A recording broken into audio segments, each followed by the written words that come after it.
Hey guys, welcome back to our channel. Welcome back to one more new video. ఈ video ఏంటంటే మీకు thumbnail చూస్తే అర్థమైపోయింది కదా, గోకర్ణది కంప్లీట్ టూర్ గైడ్ ఇవ్వబోతున్నాను అనమాట. సో ఈ వీడియో కంప్లీట్గా చూస్తే ఇంకెవ్వరు హెల్ప్ లేకుండా మీరు గోకర్ణ ట్రిప్ వెళ్ళిపోవచ్చు.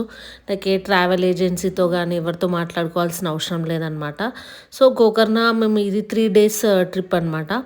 యాక్చువల్లీ ఎవ్రీ డే గోకర్ణకి హైదరాబాద్ నుంచి ట్రైన్ ఉంటుంది, నాంపల్లి నుంచి హుబిలీ ఎక్స్ప్రెస్ అని చెప్పి. ఈవినింగ్ 3:50కి స్టార్ట్ అవుతుంది. సో మార్నింగ్ 6:50కి రీచ్ అయిపోతాం అనమాట. Train is the best option అని చెప్తాను నేను గోకర్ణకి వెళ్ళడానికి. డైరెక్ట్ గోకర్ణకి బస్సెస్ అయితే అస్సలు లేవు హైదరాబాద్ నుంచి.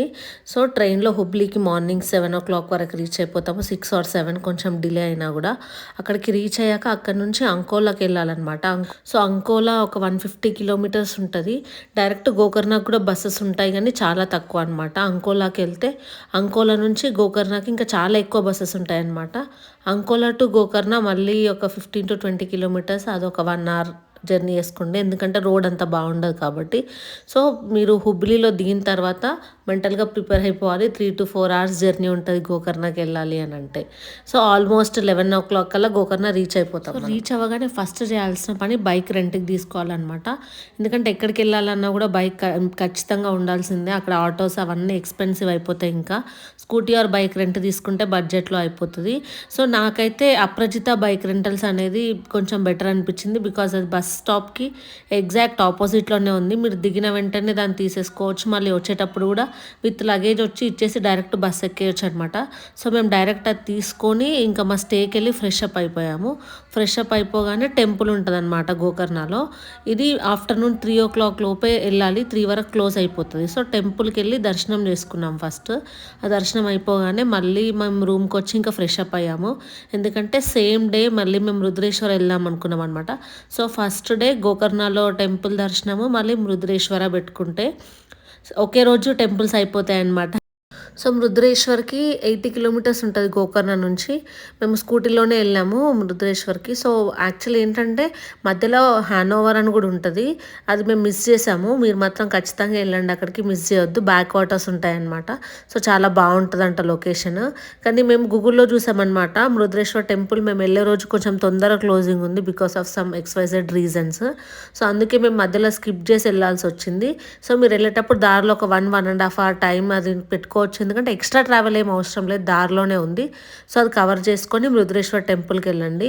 ఇంకా టెంపుల్ అయితే అసలు చాలా బ్యూటిఫుల్గా ఉంది. పక్కనే బీచ్ కూడా ఉంటుంది. ఇక్కడ చూస్తే మీకు బీచ్ నుంచి టెంపుల్ వ్యూ కూడా కనిపిస్తుంది.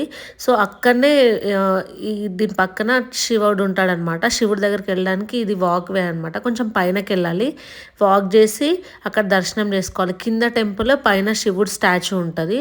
సో అక్కడ దర్శనం చేసుకున్నాం. దర్శనం చేసుకొని కొన్ని పిక్చర్స్ తీసుకొని ఇంకా బ్యాక్ వచ్చేసామన్నమాట. మేము నైట్ మళ్ళీ గోకర్ణ వచ్చేసరికి ఆల్మోస్ట్ 9-10 అయింది. ఇంకా అలసిపోయాము ఫుల్ ట్రావెలింగ్ అయ్యేసరికి. ఈ ఫస్ట్ డేలో ఎండ్ చేసామన్నమాట. సో Day 2 మేము కొంచెం గోకర్ణ ఎక్స్ప్లోర్ చేద్దాం అనుకున్నాము లోకల్లో. మెయిన్గా అయితే 5 beaches ఉంటాయి గోకర్ణలో, అవన్నీ ఒకే లైన్లో ఉంటాయి అన్నమాట. సో చాలామంది ఈ 5 beachesకి బీచ్ ట్రెక్ వెళ్తారు పొద్దున్నే. మాకంత ఓపిక లేదు, మేము ట్రెక్ ఏం వెళ్ళలేదు, అవన్నీ వాక్ చేసే అంత ఓపిక లేక మేము స్కూటీలోనే వెళ్ళామన్నమాట. సో ఫస్ట్ డే కుడ్లే బీచ్కి వెళ్ళాము. ఇది బీచ్కి వెళ్తుంటే రూట్ అనమాట. సగం వరకు మొత్తం మట్టి రోడే ఉంది, అస్సలు బాగాలేదు. తర్వాత కొంచెం మంచి రోడ్, సీనరీ బాగుంది, ప్లస్ గ్రీన్గా ఫారెస్ట్ అంతా బాగుండేసరికి కొన్ని రీల్స్ అండ్ ఫొటోస్ తీసుకున్నాం అనమాట అక్కడ కార్తిక్ నేను. ఫస్ట్ డే అసలు బీచెస్కి వెళ్ళేంత టైం లేకుండే. సో సెకండ్ డే అక్కడ కొన్ని పిక్చర్స్ తీసుకొని కుడ్లే బీచ్కి వెళ్ళి అక్కడ కొద్దిసేపు టైంపాస్ చేసామన్నమాట పీస్ఫుల్గా. ఎర్లీ మార్నింగ్ వెళ్ళాము, యాక్చువల్లీ సన్ రైజ్ టైంకి వెళ్ళామన్నమాట బీచ్కి.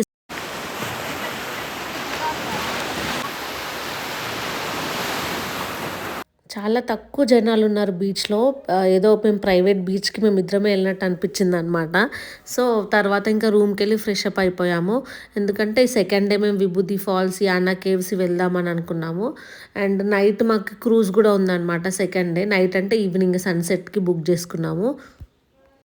ఇదాని కదా ఇప్పుడు ఇంజన్ ఆన్ చేయకుంటే చెప్పు ఎట్లా చేయను. ఇది ప్రాణా ఫస్ట్ ఇది ఆన్ చేసినాక అది నొక్కాలి కదా. ఆగు, వెంటనే తీయకుండా కొంచెం సెటిల్ కూడా. నేను ఎప్పుడో స్కూటీ డ్రైవ్ చేశాను, మళ్ళీ ట్రై చేద్దాము అని చెప్పి ఏదో చేస్తుండే, కానీ ఏం డ్రైవ్ చేయలేదు. కార్తికే తీసుకున్నాడు. 42 కిలోమీటర్స్ ఉంటుందన్నమాట విభూది ఫాల్స్కి గోకర్ణ నుంచి. సో మాకు 1.5 అవర్ టైం పట్టింది. స్లోగా వెళ్ళామన్నమాట టైం పాస్ చేస్తూ. సో విభూది ఫాల్స్కి వెళ్ళగానే అక్కడ కిందనే పార్కింగ్ ఉంటుంది, అక్కడ పార్కింగ్ చేసేసి ఇంకా పైనకి ట్రెక్ అనమాట. 1.5 to 2 కిలోమీటర్స్ ఉంటుంది. దూల తీరిపోయింది ట్రెక్ చేసేసరికి, ఎందుకంటే చాలా ఎండలు ఉన్నాయి అప్పటికే. అండ్ అలా ట్రెక్ చేసి కూడా చాలా రోజులైంది. ఆల్మోస్ట్ 40 to 45 మినిట్స్ ట్రెక్ చేసిన తర్వాత ఇంకా విభూది ఫాల్స్కి రీచ్ అయ్యాము. ప్లేస్ బాగుంది కానీ అక్కడ డ్రెస్ చేంజ్కి అస్సలు నాకు కంఫర్టబుల్ అనిపించలేదన్నమాట. ఎందుకంటే ఒకటే ఒక రూమ్ ఉంది, అది కూడా మొత్తం పచ్చిగా అయిపోయింది అనమాట, అందరు అక్కడే డ్రెస్ చేంజ్ చేసుకునేసరికి. ఇంకా అక్కడ నుంచి ఒక 10 కిలోమీటర్స్ డిస్టెన్స్లో యానా కేవ్స్ ఉంటుందన్నమాట. అన్ని రాక్ ఫార్మేషన్స్ ఉంటాయి. సో అక్కడ నుంచి ఈ ప్లేస్కి వెళ్ళడానికి 10 కిలోమీటర్స్ అయినా ఒక 20 minutes to half an hour పడుతుంది, ఎందుకంటే రోడ్ అంతేం బాగుండదు. సో యానా కేవ్స్ కవర్ చేసుకొని ఇంకా రిటర్న్ వచ్చేసామన్నమాట గోకర్ణకి. మళ్ళీ గోకర్ణకి రావడానికి 1.5 అవర్ టైం పడుతుంది, ఎందుకంటే మాకు మళ్ళీ ఈవినింగ్ క్రూజ్ ఉంది కదా, సో దానికి రీచ్ అవ్వాలని చెప్పి ఎక్కువసేపు ఏం అక్కడ ఉండలేదు, రిటర్న్ వచ్చేసాము. ఇది మేము వైట్ పర్ల్ క్రూజ్ అని బుక్ చేసుకున్నాము. యాక్చువల్లీ ఒకటే క్రూజ్ ఉంది గోకర్ణలో. ఈ క్రూజ్ ఏంటంటే సన్సెట్ ఉంటుంది అనమాట ప్యాకేజ్. అంటే చాలా ప్యాకేజెస్ ఉన్నాయి వీళ్ళకి. కంప్లీట్ డే అక్కడ ఉండొచ్చు. కంప్లీట్ డే అంటే స్టేకి అక్కడ బుక్ చేసుకుంటే 15K to 20K ప్రైస్ ఉంది. ఓన్లీ బ్రేక్ఫాస్ట్కి బుక్ చేసుకోవచ్చు. బ్రేక్ఫాస్ట్కి అయితే 799, ఈవినింగ్ సన్సెట్ టైంకి కూడా 799 అనమాట. సో మాకు ఈవినింగ్ టైం సెట్ అయింది కాబట్టి ఈవినింగ్కి బుక్ చేసుకున్నాము 799 పే చేసి పర్ పర్సన్.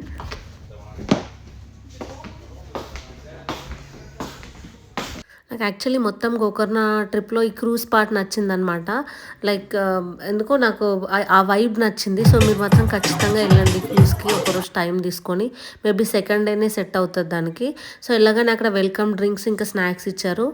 అండ్ మనకు బెస్ట్ పార్ట్ ఏంటి అంటే మనం బయట నుంచి కూడా డ్రింక్స్ ఇంకా ఫుడ్ తీసుకెళ్ళొచ్చు అనమాట. మాకు తీసుకెళ్ళాలని తెలీదు, సో అందుకే తీసుకెళ్ళలేదు. నేను ఇక్కడ మీకు చెప్తున్నాను, మీరు తీసుకెళ్ళండి ఖచ్చితంగా. సో మీకు ఇంకా కావాల్సిన ఫుడ్ కూడా టైం ఉండదు తినడానికి, ఆ రోజు అవన్నీ కవర్ చేస్తాం కాబట్టి. సో ఫుడ్ తీసుకొని వెళ్తే క్రూజ్లో తినొచ్చు.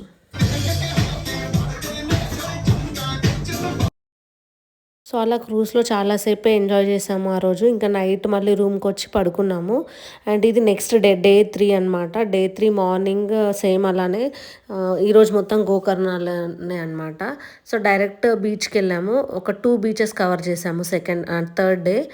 టోటల్గా 5 బీచెస్ ఉన్నాయి కానీ మేము 5 బీచెస్కి ఏం వెళ్ళలేదు, ఎన్ని బీచెస్కి వెళ్ళినా అదే ఫీల్ ఉంటుందని చెప్పి. సో థర్డ్ డే ఏంటంటే కొన్ని వాటర్ యాక్టివిటీస్ చేసి 2 బీచెస్లో కొంచెం సేపు కూర్చుంటే రెస్ట్ తీసుకున్నట్టు ఉంటుంది, ఎందుకంటే ఫస్ట్ 2 days కొంచెం హెక్టిక్గానే ఉండింది కదా షెడ్యూల్. సో ఈ బీచ్లో కూడా అంతే, అసలు ఎవరు జనాలు లేరు. మేబీ సన్ రైజ్ టైంకి ఎవరు ఉండరేమో. సో అక్కడ వెళ్ళి కొద్దిసేపు టైం పాస్ చేసాము, కొన్ని రీల్స్ తీసుకున్నాము, మాకు కావాల్సినవి పిక్చర్స్ అన్ని తీసుకున్నాము అనమాట వచ్చే వరకు.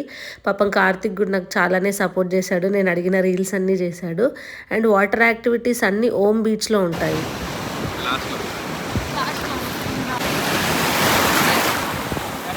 నేను ఎక్కడో గూగుల్లో చూసాను అనమాట, గోకర్ణలో సర్ఫింగ్ ఉంటుందని చెప్పి.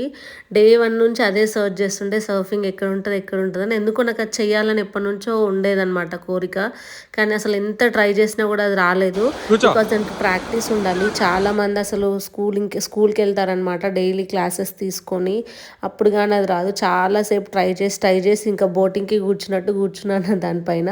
నాకు రాలేదు, కార్తిక్కి రాలేదు. ఫైనల్గా ఏదో అలా కొన్ని పిక్చర్స్ తీసుకొని ఇంకా అదే రోజు ఆఫ్టర్నూన్ 2 or 3 కల్లా బస్సు ఎక్కేసేయాలి మనము హుబ్లీకి. ఎందుకంటే హైదరాబాద్కి హుబ్లీలో ట్రైన్ 9 o'clock ఉంది మాకు. అంతకన్నా లేట్ చేస్తే కష్టమే ట్రైన్ క్యాచ్ చేయడము, బికాజ్ రోడ్స్ అంత బాగుండవు గోకర్ణ నుంచి హుబ్లీకి.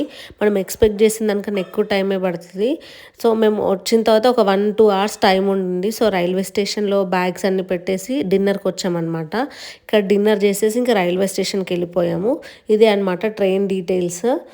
హైదరాబాద్ ఎక్స్ప్రెస్ అని చెప్పి మార్నింగ్ మళ్ళీ 10 కల్లా రీచ్ అయిపోతాము. ఈ వీడియో మీకు హెల్ప్ఫుల్ అయింది అని అనుకుంటున్నాను. Please do like, share and subscribe to our channel. Bye bye.